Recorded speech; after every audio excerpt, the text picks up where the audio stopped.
ولكن قبل أن نبدأ لا تنسى الاشتراك بالقناة تشجيعا لنا والضغط على زر الجرس. السلام عليكم متابعينا الكرام، في حلقة جديدة من مسلسل عروس بيروت.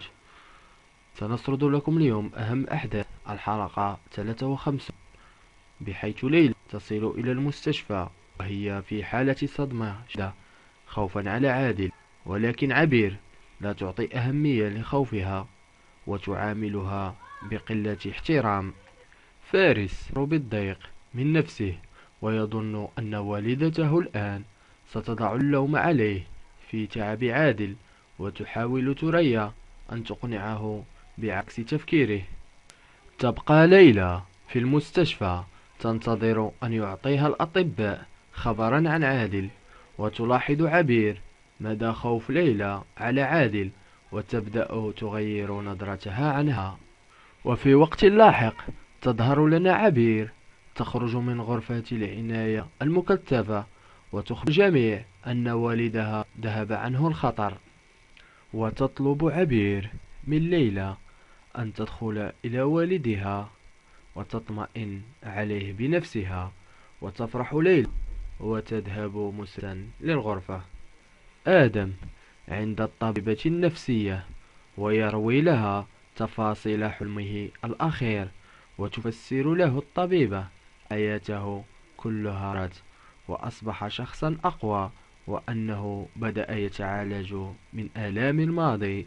خليل يتحدث مع منال على الهاتف، وفجأة يأتي أخو منال خليل بالمكتب، ويعتذر خليل من منال بسبب اجتماع طارئ.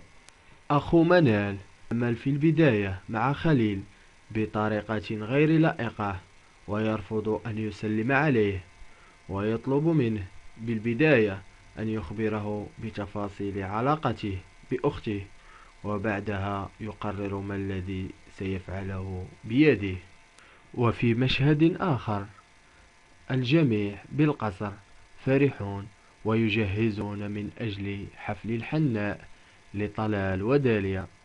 بسمة تشعر بالشوق للعمل مع ربا، ولكن الأخيرة ترفض هذا. تطلب من بسمة أن تتعامل معهم بصفتها كنة المنزل وأن تحترم التقاليد. خليل يحاول جاهدا أن يقنع أخو منال بعلاقته بأخته، وأنه سيأتي لخطبتها بعد أن ينتهي معاملات طلاقه من نايا.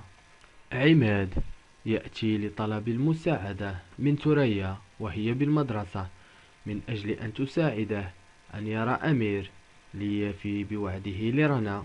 السلام عليكم، لا تنسوا الاعجاب بالفيديو والاشتراك في القناة تشجيعا لنا لنستمر بنشر المزيد إن شاء الله.